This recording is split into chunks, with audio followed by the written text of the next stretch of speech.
Hello and welcome to another episode of Wife for Life with none other than your favorite marriage specialist, Micheál McElroy, and my special guest, the funniest. Let me repeat, the funniest First Lady pastor's wife that I have ever met, the most down to earth woman that I have ever met. I absolutely love her, and she just so happens to be my namesake.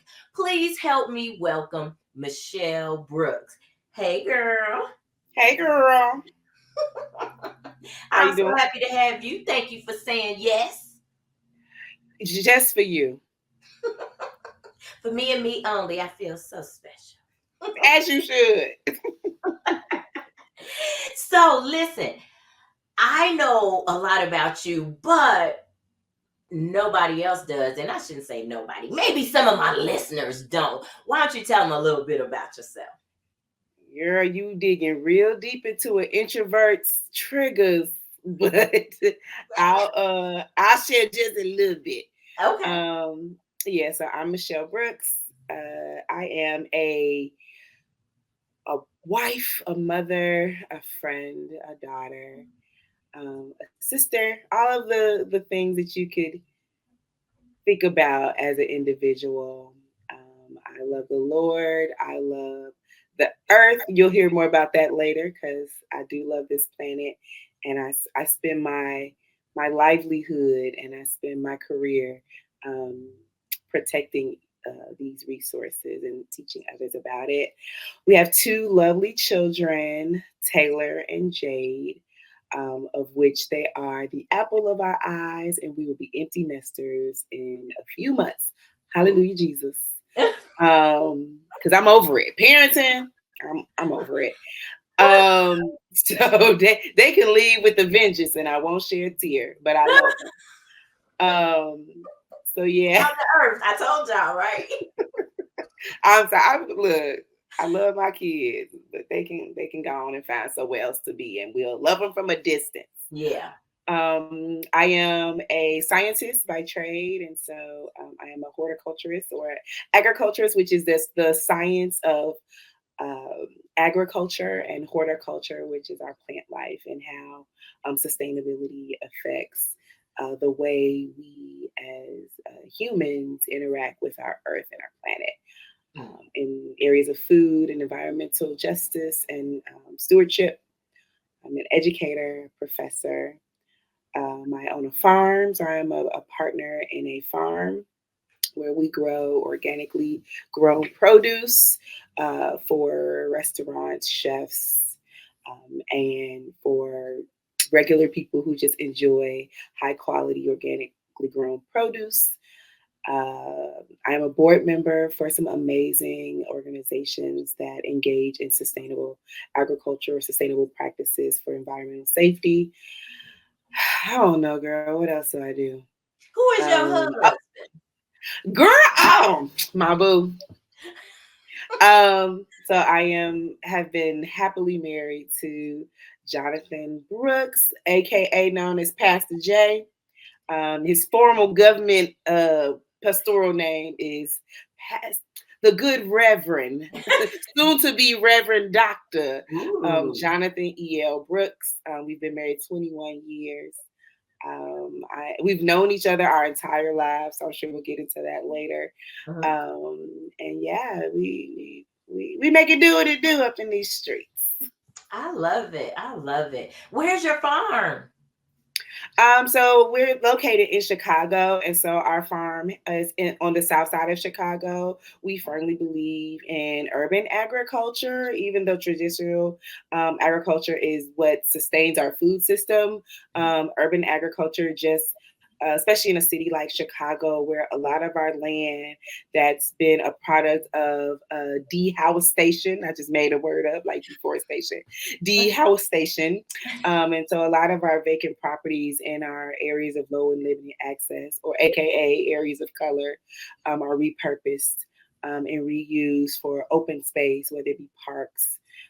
community gardens, and production spaces. And so that's what we use our farm for on South Side of Chicago in Inglewood. Oh my goodness, that is so freaking fantastic. I love it. I love it. And And you already know what I'm going to say. I still need your help with getting me started.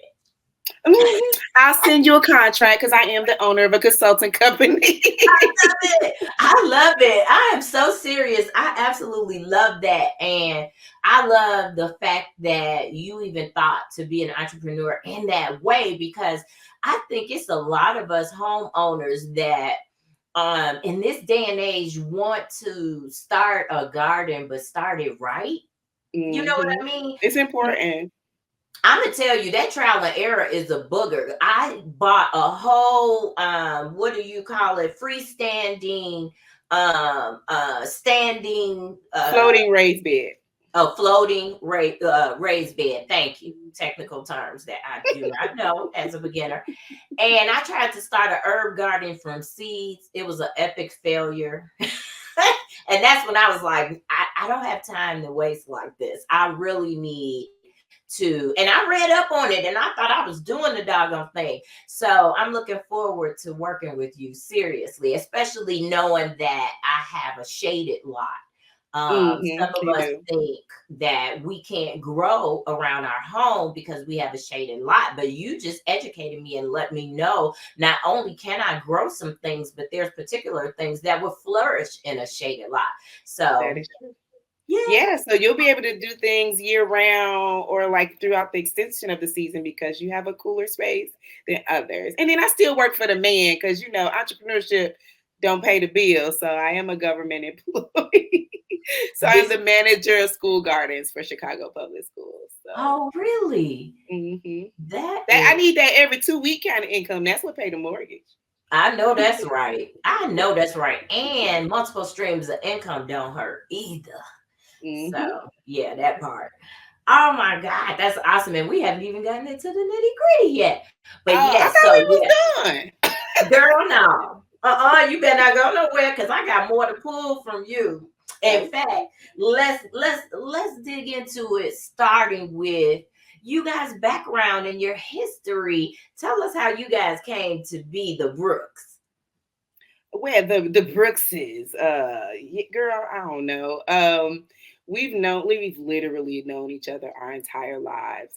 Our grandparents grew up in church together at the historic Ebenezer Missionary Baptist Church. Let me not get it wrong, just in case our Ebenezans see it. And then our parents grew up together. So a funny story is that at my parents' wedding, my husband's mom, which we affectionately refer to as Auntie Betty in these streets, but I Mm. call her Mama Betty.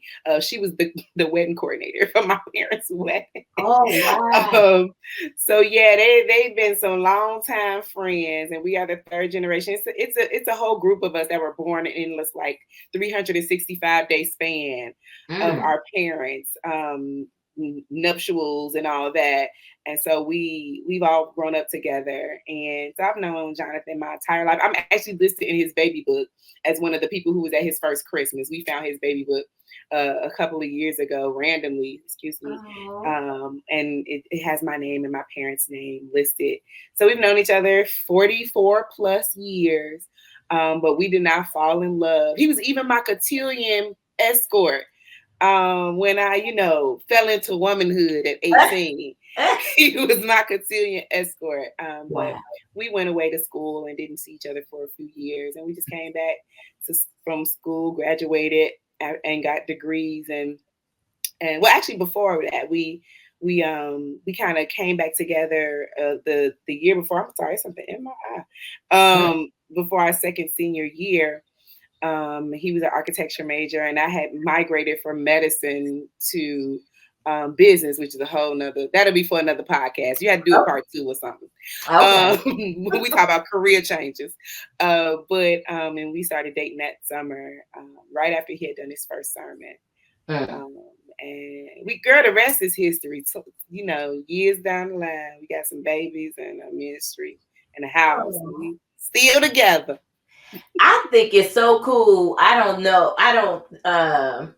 know who else knows this, but I think it's also cool that things kind of came around full circle because I remember you telling me you had a crush on him. Was it during high school or middle school? It was actually when he when he became my cotillion partner, because I didn't like him. No, I hope he don't see this podcast, but I was mad at him for a long time because he hit me in the face with a baseball when we was playing and knocked my teeth out. But then he gonna talk about some, but see, it grew back in straight. So I was like, yo, free didn't he gonna make me knock his teeth out. He keeps saying, but yeah, I had a little crush on him because he had did me this solid by being my cotillion escort because I had a really bad one, and he rescued me. And so Mm. we go away to college, and I'm emailing him and sending him letters, and I didn't even get no response. He ghosted me. Girl, yeah, I even my Hotmail password used to be his name back in the day. Stop playing. Girl, I ain't had nothing better to do with my life than to have a crush on some little boy. Oh my God. But then we came back full circle, and as my cousin says, the day the ball stopped bouncing was the day I walked onto the basketball court while him and my cousins were playing ball. And my cousin says he went this way and the ball went that way, and they didn't see him no more. I love it. He was like, "Who is that?" Oh, dang, Yeah, regular that's homie. Michelle 2.0. Baby, you come back from college and knew you, don't you? Yeah, we do. Yeah, we do. Man, that is so awesome. But y'all got serious history. He knocked your teeth out. My goodness. It was an accident. We was playing on I the know. waiting, but he was at the waterfall like, I'm sorry. Yeah, It was the cutest thing. big time. Ooh wee, man! But that's so awesome. Like I love a good long-term love story. Like we've known each other since we were kids, and y'all take it even to the next level at pretty much at birth. Maybe before then. We don't know what our parents was doing during them times, but that's awesome. before then. So now you guys are grown and you're together and you're in ministry. How did that work for you? Were you two people who always knew you would be in ministry, or was it a different dynamic there? Girl, be clear. I married an architect. I did not marry a pastor. I was not. I'm a preacher's grandkid. So me and the church got a long history too. And remember, we met and grew up in church. Yeah. So much so that my granddaddy was the preacher, my grandmother was the assistant. My granddaddy was the pastor, my grandmother was assistant pastor, my mother was a minister of music, my daddy played on the drums, my auntie was the director, the director of the choir. Me and my cousin sitting in the corner getting fussed at because we the preacher's grandbabies. Me and church, then we like, whoo, we needed a break. That's how I felt about it. Like, how you take a break and then you come back. I guess I had that break in college. Yeah, I guess you did because God saw otherwise. So one of the things you talked about when we were talking was that you didn't feel like you guys went into ministry of your own cognizance, but you feel like you were drafted into ministry. Yeah, girl. So first of all, everybody loves some good church tea. So it was definitely some tea brewing. Okay, let's get into it. I'm a little disclaimer. The words you're about to hear are not those of Michelle McElroy and her podcast, and are strictly the words of Micheál Brooks. Okay. But no, first of all, listen, I love Canaan and our transition into Lawndale, and I love ministry, and our lives would not be as they are if it wasn't for the tea that got poured. So sometimes God makes the pathways rocky, and sometimes he makes it light. But who are we to tell God how to disseminate his blessings upon us? Yeah. That was my real disclaimer right there. But yeah, we were drafted. Jonathan was just a good old youth pastor at Canaan, freshly married, 3 years into marriage, baby number 2 on the way. And like he says, my shameless plug, Michelle, in his book, Church Forsaken. Okay. Practicing presence in neglected neighborhoods. This is my copy. This copy number one off the Okay. presses, but And they what's can the find that title on. again?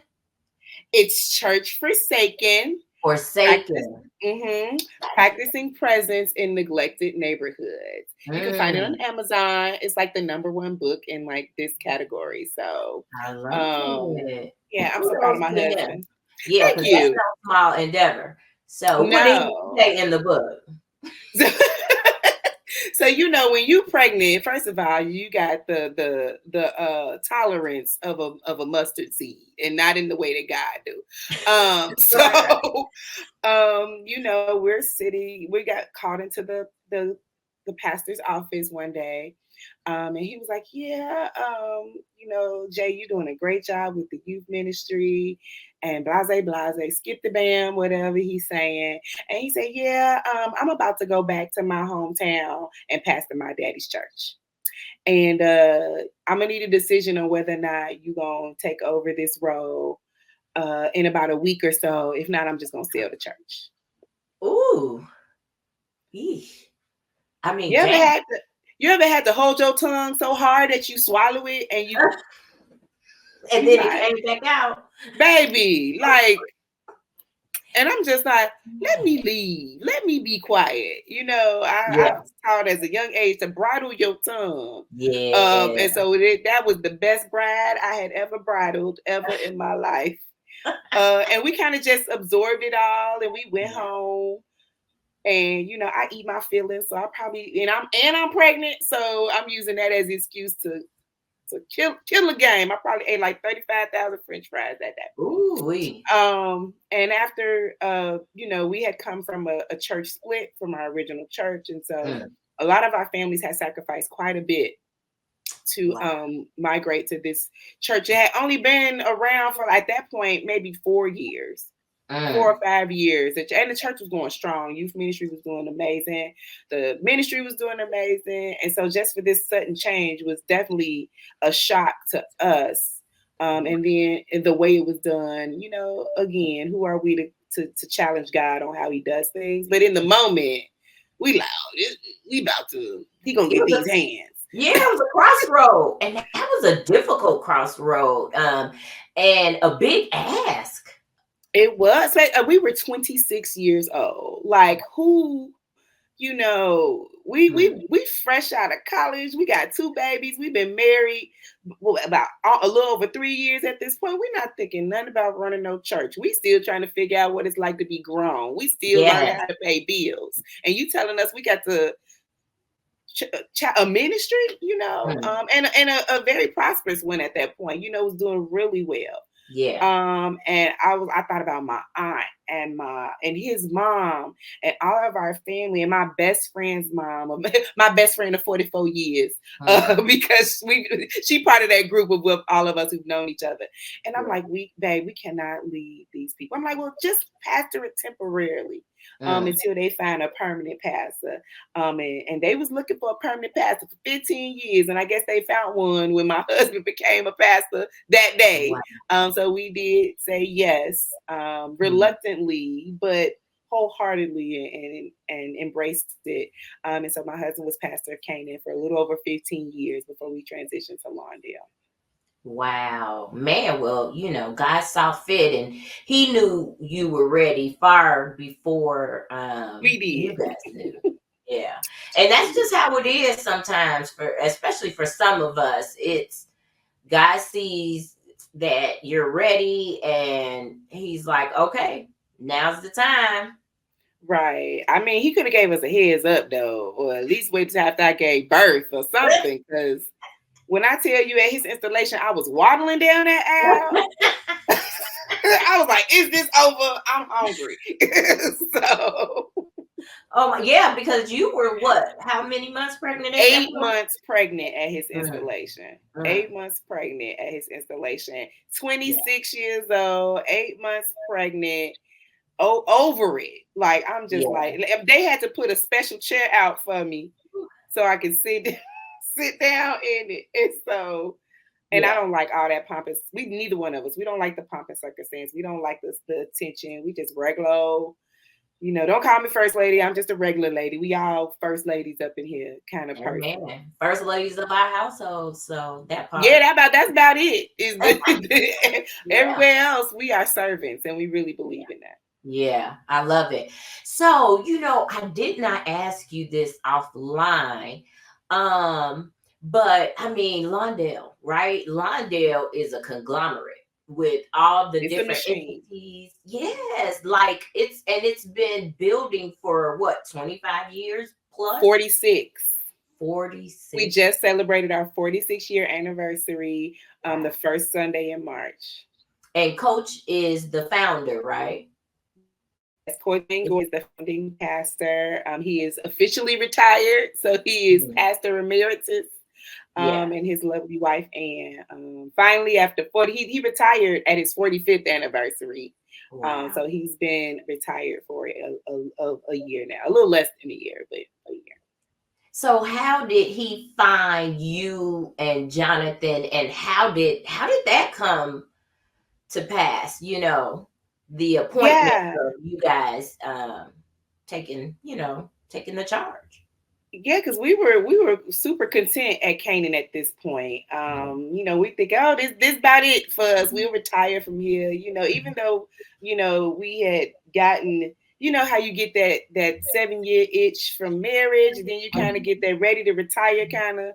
Mind you, we've been on it since we was 26, so we've spent Yeah. our entire youth or young Mm. adulthood leading, and so we kind of suffering from burnout at this Yeah. point. But during that, as Jonathan was getting his, because he got so many degrees, there's not enough room on our wall for all my husband's degrees. Mm. But as he was getting his second master's, Mm. was when he got connected to this organization called CCDA, which is Christian Community Development Association. Yeah. And it was like he had a light bulb had went off for him that it was people who were doing the work that we were doing and he didn't know it. It's kind of like seeing somebody like, oh, you wear blue shirts too? Mhm. Oh, let's be friends. And so he felt that it was a whole group of people out there doing this work. And he met, and then actually it was a hip hop church. My husband got a hip hop group, Yeah. and not no more. He passed up, but he's a rapper and all that stuff. And so he found a hip hop church, and we were bringing our youth to the hip hop church, which happened to be Lawndale, but it was the house. It was like a thing they did on Fridays Oh called yeah. the house. Mhm. And so we met Pastor Phil over there, and we were bringing our youth every Friday when we was having the house. And then Jonathan got connected to Coach there, and Coach ended up being like a really good mentor for him and his professor as he was going through his second master's. Mhm. And Coach came to us a few years ago, kind of bringing it up that he was ready to retire, and I was like, oh, Coach, you ain't gonna retire, you love it too much, Right. But then he basically said the Lord has drawn him to my husband and the work that he's been doing. And he asked the question and we sat on it for a couple of years. Like, Oh wow. I ain't going, I'm a South Sider to the core. You see, yeah, we firmly believe in living in the neighborhood that we serve. Yeah. Um, and I was like, I ain't moving to the West Side. Anything about people who we committed to our side of town. Mhm. I Especially in never lived, Chicago. baby, because Southsiders and Westsiders, now it's like a brother and sister who don't really hang out. They mad at each other, but don't they say nothing about our city? Right. Like, I can say something about the West Side, but Right. you don't live in Chicago. Don't keep your mouth off our city. That's right. That's right.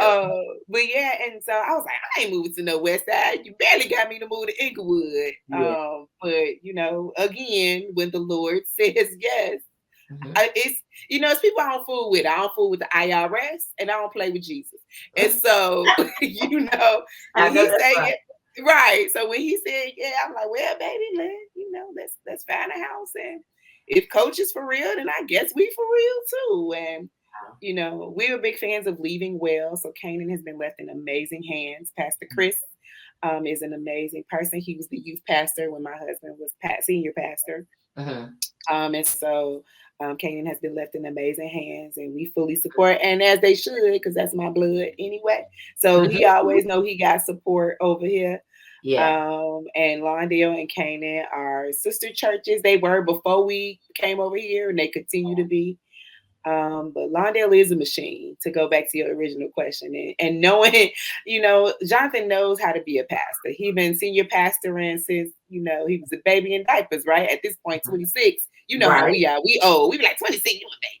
So, but pastoring a entity as large as Lawndale, with our legal center, our fitness center, our health center, our development corporation, our transition housing, our church. We got Illuminati's Pizza, Lou Malnati's Yeah. Pizzeria, Yeah. and we own several properties, and we're building 1,000 homes. It's just a lot, but he has great support. Each entity has an amazing executive director, and they all, some of them are members of Lawndale. Mhm. And so it's been a lot. And transition, they transitioned for 2 years, Coach and Jonathan, and not in pastoring, but just pastoring an entity with all of these sister entities, and just kind of getting the reins. But he's doing well. I'm very proud of my husband. I'm proud of Coach for knowing when to listen to the Lord, and knowing when to, you don't leave seeing churches not having the proper transition has been hard to watch growing up, when they lose their shepherd and the sheep just don't know where to go.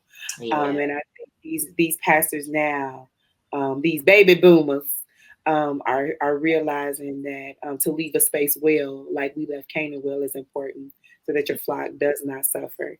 And we've seen a shift, and I'm proud of Coach for being one of the pioneers to do that. And then for an unmelanated man to then recognize the need for leadership to look like the parishioners, is Yeah. another thing. He has done a great job in North Lawndale, and to pass that on, and recognize, when the torch needs to be passed, in a certain way. Wow. I lift him for that, or Wow. them. First lady, Anne was definitely a big part in those decision makings as well. So Yeah. Yeah. What an undertaking, man. And since we are wife for life, wives for life, when our husbands take on quite an undertaking, we take on quite an undertaking.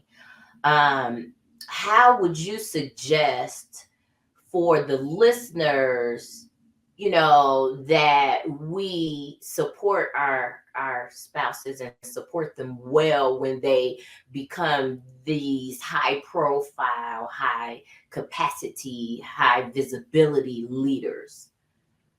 yeah, that's been something. Like, I'm an introvert's introvert, and so they're like, "Well, you took the wrong job." Well, it's not my job; it's my husband's job. My job is to be his wife. Mm, But to be in areas of high visibility, no matter the size of your church, it don't matter. Everybody, where you got 7 members or 7,000 members, eyes are going to be on you, yeah. because you are looked at as the leadership, and as they should. And so we should always represent those positions well. But I told Jonathan when we got married, even before we started thinking about ministry, even before that day in the office came, that we talked about in the book practicing. Let me quit. I love it. On cue. On cue. Jonathan would be proud. Ooh, baby. Oh, That's that's such. my wife. That's my wife. Oh, I I done love forgot it. my thought. What was I saying? Oh yeah, before that day, we was like, we married forever. So wife for life is free. I said, baby, you couldn't get rid of me if you paid me. I'm Mm, gonna be looking for you in the daytime with a flashlight. So don't you ain't getting rid of me I know if that's you right. try. Mm, So I mean, and I make jokes, and we make jokes about it, but it's serious. Like, we value the commitment that we made to each other. To be full supports of that. And mind you, Lord, I didn't drop something. So mind you, we got married at 23. We fresh out of college. Our degrees still warm off the press. And I'm like, we didn't even know what better or worse was. Right. We still poor. And we didn't know what sickness and health was. We still, Healthy. Right. we both under 200 pounds with Mm-hmm. 6 packs, and things like that. So we had our better. We didn't know that we was gonna gain some weight and these hips was gonna be sliding and these thighs was gonna be rolling. Had some babies and That honey birth that some ministry babies. all that and Mm-hmm. more. And so, but we was like, we in it. We ride or die for real. Yeah. We gonna ride and we gonna die. Not ride or die. We riding and we die. So, we was Together. here together. Like now, if, Mm-hmm. if we do go together, our kids gonna come out pretty nicely in the settlement. But Yeah. we don't plan on going at the same time. Right. Right. Right. But we were just committed to that. We didn't even know what life was gonna look like. Real talk. Mm-hmm. Not at 23. Right. And we've been steadfast in that whatever it is, we don't care if we in the back of the choir stand or in the front of the pulpit. At the end of the day, when we wake up in the morning and I look over at him, snoring and all, Mm-hmm. he's mine. And when we lay down at night and it's just us, we are each other's. And Yeah. so it don't matter what happens in between morning and evening. That's all that matters to us. Everything in the middle is just filler. It's like we the Oreo cookies, and that's the cream filling is everything else. And you don't have a cookie without the ends. Yeah. And so we just super committed to that. Yeah. One of the things you said is, I know you said you're an introvert. Did you say he's an introvert too? Girl, now. Okay, cool. Okay, so this is what I want to ask. Mm-hmm. And this is what I want you to dig into, for all of us to learn and grow from, no matter what career choice our husband makes. Living life as an introvert married to an extrovert, or two introverts or two extroverts. And then I found older in my age, I'm more of an ambivert. But the point is, you're an introvert, he's an extrovert. And now you are in ministry, and now you are pastor and first lady, which is very visible. Can you dig into what boundaries and what type of conversations you guys had, the two of you had, that helped him understand what you needed and your role needed to be as an introvert in the church as the pastor's wife? Yeah, well, it's about knowing your spouse, first of all. So we know each other's cues. He knows when I've had enough. And he advocates for that. Like everybody, no matter what role you play in church, everybody's entitled to living in their comfort space. And just Mm, because I'm the pastor's wife, don't mean I got to be uncomfortable for nobody. Be yeah. clear. Like if you want the best of me, allow me to operate in the space that I thrive in. And Amen. so him advocating for that, like I don't sit in the front row. I don't wear a hat. I don't, you don't want me doing nothing with the children's ministry because that ain't gonna do the babies no good. Uh, we don't want to ruin the kids' life by me being their youth leader. Um, I don't do the women's ministry, and this is back at 26. Mm, And so, and on this way, so I eventually Kanan learned, okay, y'all better give her, she needs some time now. Y'all done seen First Lady? She need a minute. She'll mm, be back when she mm, get here. But that was the same thing, he recognizes that I am my best self when I am functioning in a space that makes me feel comfortable. yeah. And so he had to be my biggest advocate because if he's not, then no one's gonna follow suit, right? And so he's championed that and not forced me to be in spaces. Like even like when he goes out and speaks, and things like that, it's always just giving honor to the head of this house, my blah. And then my wife, don't introduce me. I'll be over in the corner. Don't nobody gotta know who I am. If they ask if your wife is here, you can say I'm here, but don't you dare act. Don't actually stand up for all these people and point Yeah. I'm gonna point my finger up and I'm gonna walk out the door.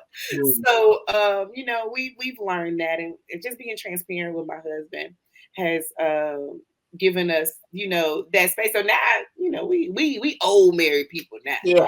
We already know what the deal is, and if people always say, "I didn't know you was Pastor Jay wife." That's exactly how you wanted it. Exactly. Matter of Yeah. fact, you can forget me now. You ain't even I love that. I love that. First of all, obviously, you guys created a space where you could be transparent with one another. And that means it's judgment free and that you empathize with each other's needs, even though they're not your own. And I just remember early in our marriage, Ray and I, we had no idea about introvert, extrovert. We didn't even really understand how each of us had this different dynamic going on within us. We just knew there was some clash there, right? And then as we got older, it became more outstanding. Like I really could recognize the difference because, girl, we started hosting Thanksgiving dinner. And so we would have anywhere from 30 to 45 people over for Thanksgiving. girl, bye. Yeah. Yeah. It would be a lot of people in our house. And at the time, we had anywhere from, no, at the time we had, let me think. Yes, we had our fourth child. So we had 4 young children. And And you cook. so, huh? What'd you And say? you was cooking too? Oh no, we potluck. I don't do all that cooking now. I Now want I your can said create like a mac and mean cheese.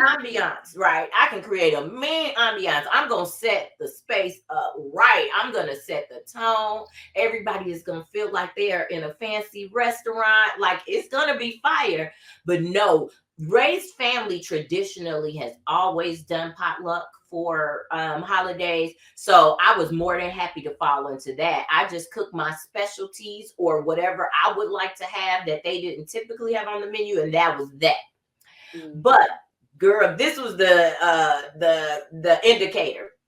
So we're having Thanksgiving, and I'm excited because I'm around children all day. At the time, I was an at-home mom.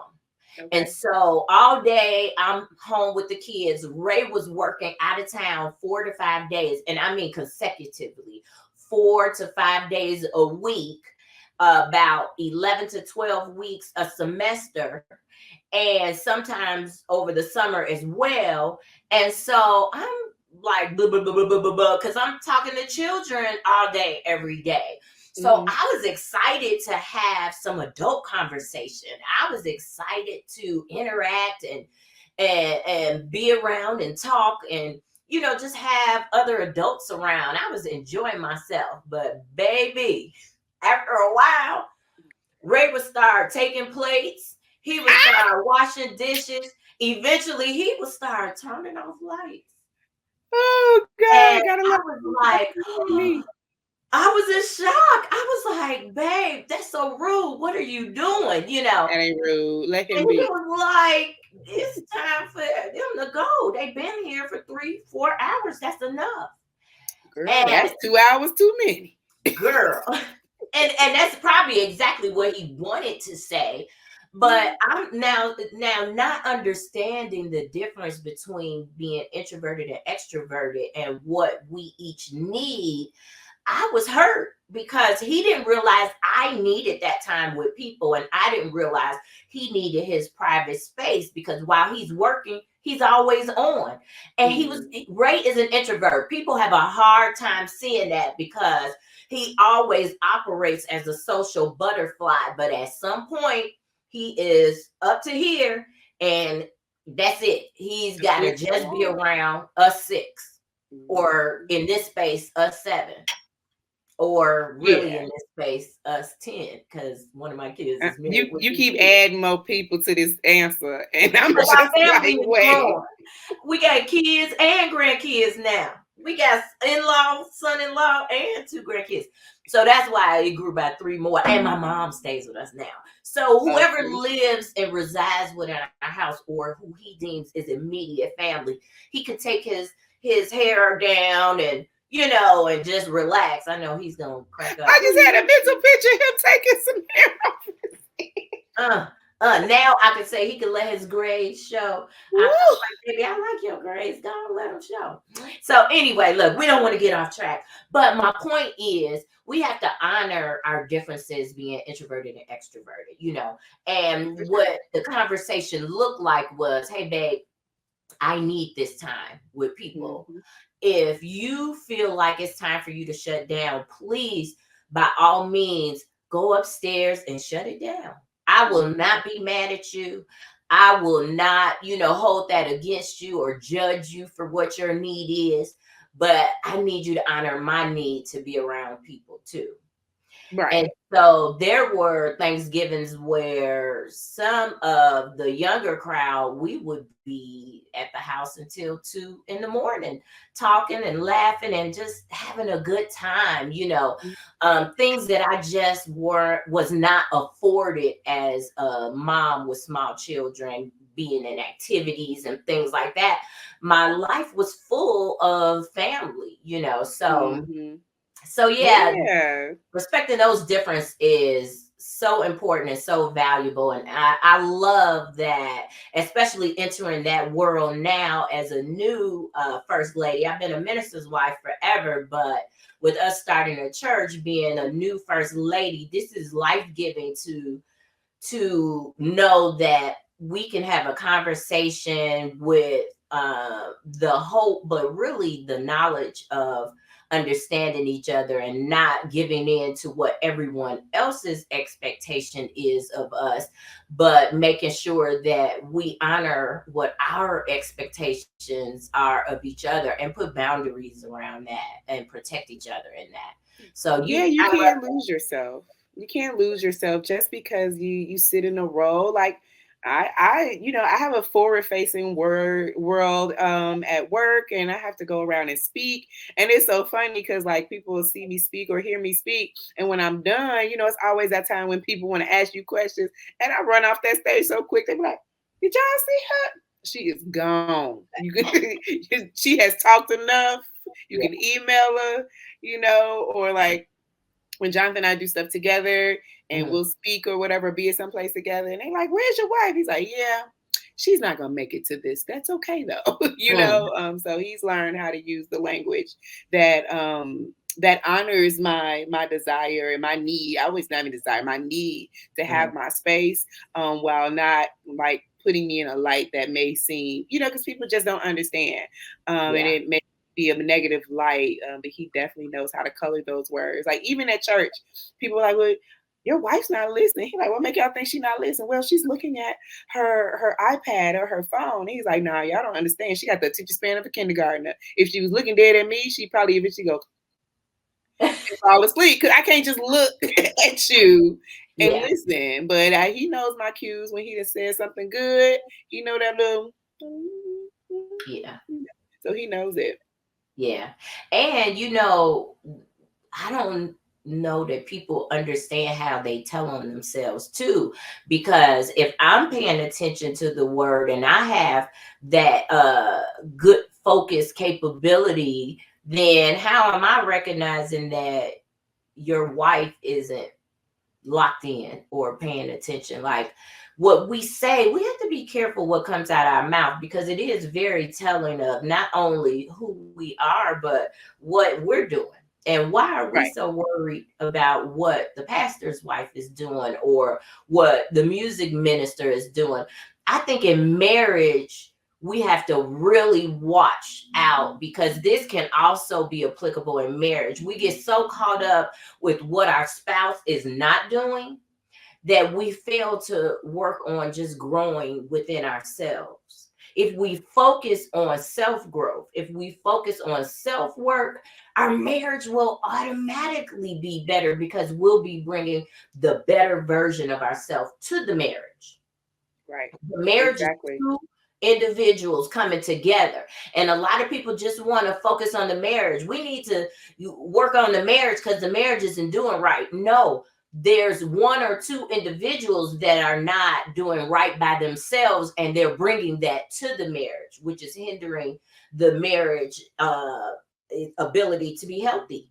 But if Yeah. we work on ourselves, on our own triggers, on our own traumas, and heal ourselves, man, the marriage is gonna be just fine. Yeah, everybody got to do their own work, like you said, when a marriage is an addition sentence. 1 plus 1 is 2, but you can't have two without the two ones, and those Yeah. ones existed way before they became two, and will Mm, still exist as individuals within the marriage. And so people have this think that there's this magic thing that happens when you say I do, that you suddenly become one. I'm mm, not the same person I was 26 years ago. I mean, like when I was 26, and neither is Jonathan. And we won't be the same people 26 years from now. So yeah. we always have to do our own work. And once we're always working on ourselves, then we're automatically working on our marriage, because we're bringing our best selves into that space. And even if we're not, like, we need grace. We need to give each other grace. Marriage does not solve the world's problems. Marriage did not make me better. My husband and what he brings to the table complemented what the Lord had already given me. And Mm, so, he's not just my spouse, he is my brother in Christ. He is my friend. He is mm, my confidant. He is, my pastor. Be clear. yeah. And so, he is, giving him grace in the fact that he has more roles than just being my husband.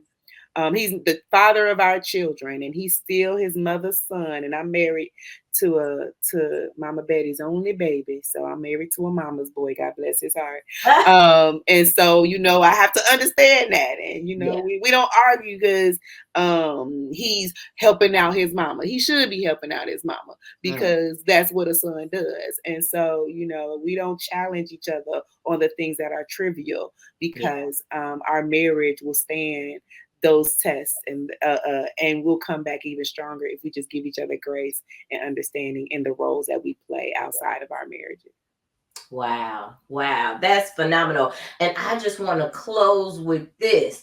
When we talked, you said this that falls in alignment with what you said. You said we should have grace removed of expectations. Have Indeed. have grace removed of expectations.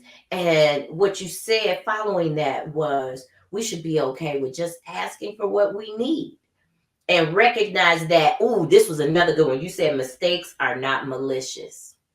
Exactly. I learned a long time ago. I do have siblings, but I am biologically an only child. Mm, And so my parents had no other children, but when they got married, I was gifted and couldn't even get any better than having the siblings that I have. But my father told me, when you set expectations, he didn't say it this, he said it a little more colorful. He was a man of few words, but they were all usually profane. But okay. when he said, when you set expectations, you set yourself up for failure. Mm, And so, because no one could ever live up to your expectations, because they live in your brain. mm, And so that's, if you're gonna put some expectations on somebody, put them on yourself, because you know how you operate, you know how you think, you know how you move. But what you do is then you're transparent with your partner, with your spouse, and you let them know what you need. Then there's no expectation, there's only knowledge. And so if they know what you need, then they're easier to operate in those spaces. And then if they do make a mistake, it's not malicious. We yeah, need the grace, because no one wants to think that their spouse is out there to hurt them. And if they are, if you're thinking that way, you're leading into it, then again, you're setting yourself up for the letdown. yeah, And you just don't need to stuff. Why live like that? Who wants to live in that? Like how we say job security is a blessing. Well, marital security is a blessing too. And I yeah. don't go to work every day thinking I'm gonna get fired, and I don't wake up every morning thinking I'm gonna get divorced. And Mm, so we live in the sense that we are going to live this day to its fullest. And then if something is wrong when the sun go down, then when it come back up, we got a whole nother chance to make it right. amen. And that's how we work, and we do that every day. And then something may happen that day, something may not. Most times it don't, but you never know. Yeah. And we wake up with a new day. We don't go to sleep angry. We Mm, don't go to bed fighting. We don't fight. Actually, I think it's only one fight in our marital history, or argument. And that wasn't even it was the dumbest argument. It'll be part 2.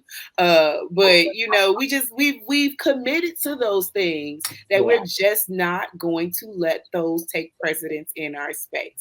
And we could wake up the next day with a brand new dawning and a brand new day. And we operate in that way. And it's gone. We'll celebrate 22 years this year. And one argument in 22 years. I think we just set a record. Yeah, you did. Y'all super holy. Ray and I gonna be like you when we grow up.